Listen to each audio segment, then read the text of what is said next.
pukul 13 waktu Indonesia Barat. Republik Indonesia Palembang dengan Warta Berita. Satu jemaah lansia yang hilang di Tanah Suci saat ini masih dalam proses pencarian.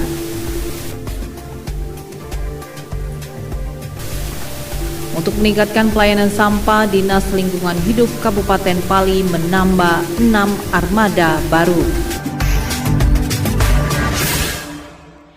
Itulah diantara informasi yang kami hadirkan siang hari ini, Jumat 27 Juni 2025, yang berhasil dihimpun tim redaksi RRI Palembang. Bersama saya Dela Wawi, inilah Warta Berita selengkapnya.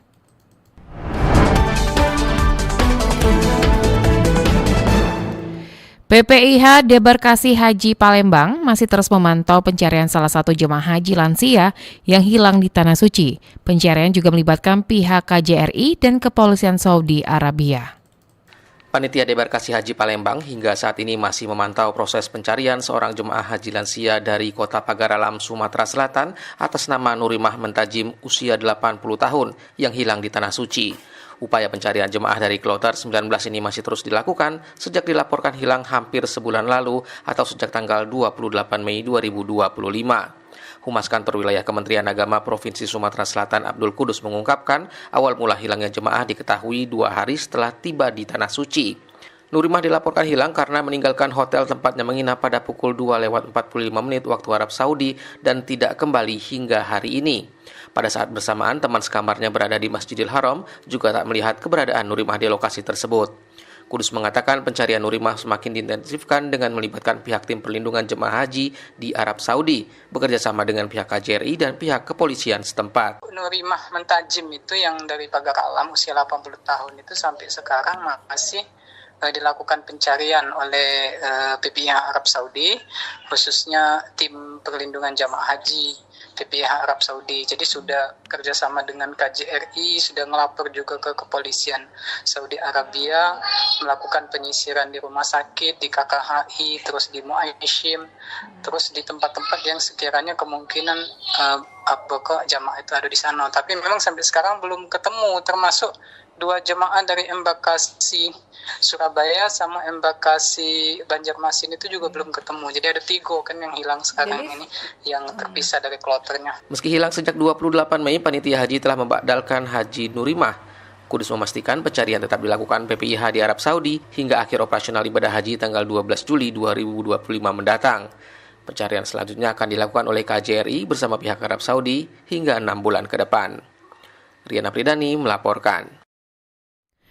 Pasien orang dengan HIV/AIDS yang dirawat di RSMH Palembang didominasi laki-laki yang disebabkan kelainan seksual penyuka sesama jenis. 70 hingga 80% pasien rawat inap yang merupakan orang dengan HIV/AIDS di Rumah Sakit Muhammad Usin RSMH Palembang didominasi laki-laki dengan rentang usia produktif. Ketua Tim Penanganan HIV/AIDS Dr. Harun Hudari mengatakan, sejak beberapa tahun terakhir, ODA di RSMH Palembang dikarenakan perilaku seks yang menyimpang, yakni penyuka sesama laki-laki. Menurut Dr. Harun, RSMH Palembang hanya merawat pasien ODA yang sudah memasuki stadium 3 dan 4 dengan kategori AIDS. Karena untuk penanganan diperlukan rawat inap khusus. Sementara untuk stadium 1 dan 2 dilakukan di Paskes tingkat pertama seperti puskesmas dengan rutin mengkonsumsi obat ARV yang disediakan pemerintah secara gratis. Oke. Jadi saya sudah stadium 3 dan 4, ya sudah ada infeksi oportunis lainnya begitu. Biasanya harus stadium 3 atau 4. Oke. Tergantung kondisi ya, bisa seminggu, kadang-kadang sampai 2 minggu. 2 minggu artinya saat ini tahu saya begitu ya, kami rawat ya, dan kami datang di poli dan didapat di perawatan pasien-pasien HIV gitu. Kebanyakan usia produktif ya, sekitar 20-30 rata-rata, paling maksimal 40-50. Dan terbanyak laki-laki daripada perempuan, lebih banyak laki. Salah satunya yang memang kalau kita lihat ya dalam beberapa tahun terakhir ini yang banyak kasusnya adalah kelompok laki-laki, suka laki-laki homoseksual. Nah, itu jumlahnya signifikan berbanding dengan perempuan.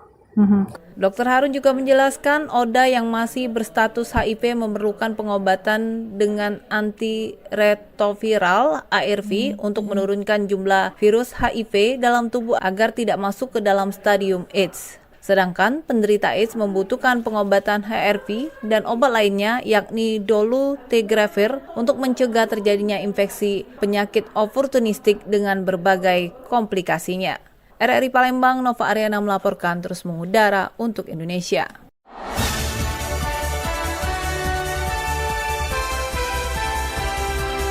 Warta Berita Radio Republik Indonesia Palembang.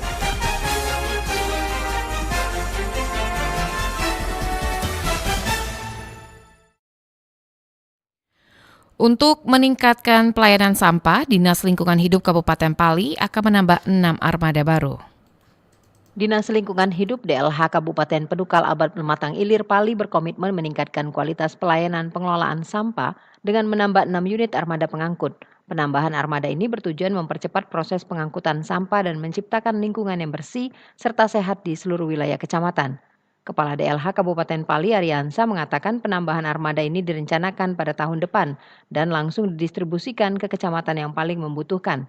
Keterbatasan kendaraan selama ini menjadi salah satu kendala utama dalam pengelolaan sampah, terutama di wilayah yang cukup jauh dari pusat kota. Penambahan armada untuk mendukung pelaksanaan jadwal pengangkutan sampai 2 sesi, yaitu pagi dan juga sore hari. Dengan adanya 2 sesi pengangkutan diharapkan volume sampah tidak lagi menumpuk dan armada dapat menjangkau lebih banyak titik dalam satu hari.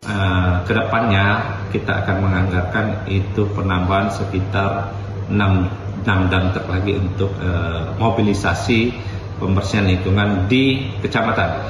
Kota kita sudah menyiapkan 6 kendaraan, nanti di tahun depan ini kita siapkan juga, kita akan tambah armada menjadi 6 unit yang akan disebar ke seluruh kecamatan sehingga masalah persampahan mulai dari kecamatan hingga nanti desa-desa itu bisa kita atasi dengan segera. Ariansa menambahkan pihaknya akan memetakan wilayah yang memiliki permasalahan sampah cukup tinggi sebagai prioritas distribusi armada. Harapannya penanganan sampah dapat berjalan lebih efisien dan partisipasi masyarakat dalam menjaga kebersihan lingkungan dapat meningkat. Masyarakat diimbau ikut menjaga kebersihan lingkungan dengan membuang sampah pada tempatnya dan mengikuti jadwal pengangkutan yang telah ditentukan. Beralih ke informasi lainnya, viral kasus anak dirantai di Banyuasin. Saat ini Polres Banyuasin bersama pihak terkait masih melakukan penyelidikan intensif atas dugaan kekerasan terhadap anak. Pada hari Sabtu, tanggal 21 Juni 2025, saat itu orang tua dari anak tersebut atau bapaknya marah karena melihat kasus viral terkait seorang anak laki-laki berinisial MAN berusia 7 tahun yang dirantai oleh ayahnya IA berusia 43 tahun di Kecamatan Rambutan, Kabupaten Banyuasin terus menjadi perhatian publik. Saat ini Polres Banyuasin bersama pihak terkait masih melakukan penyelidikan intensif atas dugaan kekerasan terhadap anak. Kasat Reskrim Polres Banyuasin AKP Teguh Prasetyo menyampaikan bahwa perkembangan kasus telah memasuki tahap pendalaman lebih lanjut, termasuk permintaan keterangan dan asesmen psikologis terhadap korban. Dari hasil asesmen psikologis, korban diketahui tergolong anak yang cerdas dengan IQ 110 dan rasa ingin tahu yang tinggi. Tidak ditemukan pula tanda-tanda trauma secara psikis. Meski begitu, polisi tetap menindaklanjuti proses hukum sesuai ketentuan. Terkait proses wajib lapor, pihak kepolisian mempertimbangkan kondisi ekonomi dan jarak tempat tinggal korban. Oleh karena itu, pelaksanaan wajib lapor sementara dilakukan di Polsek Rambutan agar lebih terjangkau. Yang pertama, anak merupakan anak yang tergolong pintar dengan rasa ingin tahu yang tinggi. Kemudian yang kedua, klasifikasi deskriptif IQ anak tersebut dengan nilai 110 dan termasuk dalam golongan di atas rata-rata IQ tinggi. Kemudian yang ketiga, tidak ditemukan adanya tanda-tanda trauma pada anak tersebut. Nah, kemudian langkah kami selanjutnya, karena yang bersangkutan ini wajib lapor, kemarin juga ada kendala. Jadi yang bersangkutan ini pertamanya kami minta untuk wajib lapor ke Polres. Namun demikian, karena terkendala ekonomi, faktor biaya dan jarak jauh dari Rambutan ke Polres yang mana di Pangkalan Balai ini, sehingga kami simpulkan atau kami lakukan wajib lapor ke Polsek Rambutan yang lebih dekat. Kendalanya, kemudian kami juga sedang mencari solusi. Kami sudah merencanakan untuk duduk bersama dengan dinas terkait, antaranya dinas sosial dan juga dari tim UPTD PPA untuk cari mungkin solusi apa yang terbaik untuk kejadian ini, karena mengingat orang tua dari anak ini dia kerja tiap malam, berangkat malam sekitar jam 10 jam 11 malam, kemudian pulang sekitar jam pagi atau siang keesokan harinya, sehingga mungkin anak ini kurang perhatian atau kurangnya pengawasan dari orang tua gitu. Berdasarkan keterangan awal, insiden terjadi pada Sabtu 21 Juni 2025. Sang ayah emosi setelah mendapati televisi di rumah dalam kondisi kotor karena dilap menggunakan minyak oleh anaknya. Meski sempat diingatkan oleh sang istri untuk tidak merantai anak, amarah sang ayah tidak terbendung dan akhirnya merantai korban. Pada pagi harinya sekitar pukul 7 waktu Indonesia Barat, korban berteriak minta tolong. Seorang tetangga yang mendengar kemudian datang dan memotong rantai menggunakan gergaji besi. Setelah anak berhasil dibebaskan, orang tua yang pulang pada siang hari kemudian mengetahui kejadian tersebut. Kasus ini pun dilaporkan ke Polsek Rambutan. Untuk saat ini ayah korban belum ditahan. Hal ini disebabkan karena ancaman pidana dari pasal yang dikenakan tidak melebihi 5 tahun, sehingga secara hukum tidak memenuhi syarat untuk dilakukan penahanan. Pihak kepolisian memastikan penanganan kasus ini tetap berjalan sesuai prosedur dan prinsip perlindungan anak. Dari Kabupaten Banyuasin, Muhammad Maulana, Pro 1 RRI terus mengudara untuk Indonesia. Aliran air bersih di Kota Palembang memprihatinkan. Ombudsman Sumsel respon keluar masyarakat yang sulit beribadah karena aliran yang tidak menentu bahkan tidak menyala. Ombudsman Perwakilan Wilayah Sumatera Selatan menyoroti terkait keluhan sebagian besar masyarakat Kota Palembang yang tidak mendapatkan aliran air bersih secara maksimal. Hal tersebut diungkapkan Ketua Ombudsman Perwakilan Wilayah Sumatera Selatan M. Adrian Agustiansa SHMH. Menurutnya masyarakat dapat melaporkan semua keluhan tersebut kepada Ombudsman. Pihaknya akan melakukan evaluasi termasuk memanggil Direktur PT PDM Tirtamusi.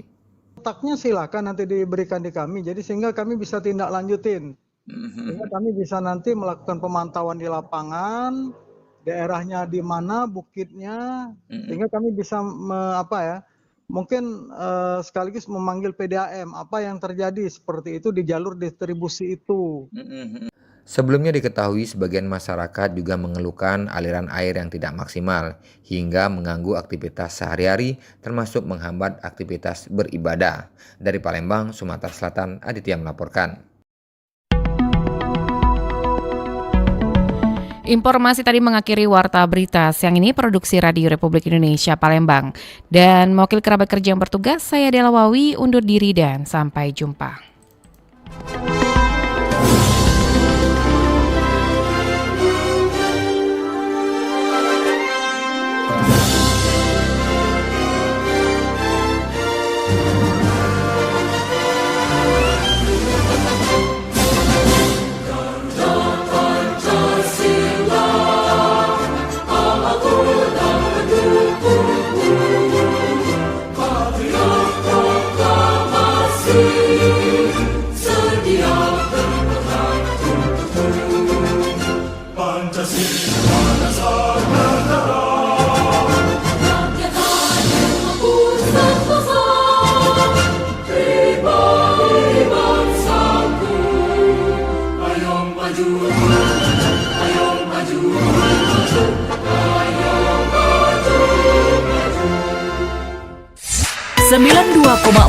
FM Pro 1 Palembang, kanal informasi dan inspirasi.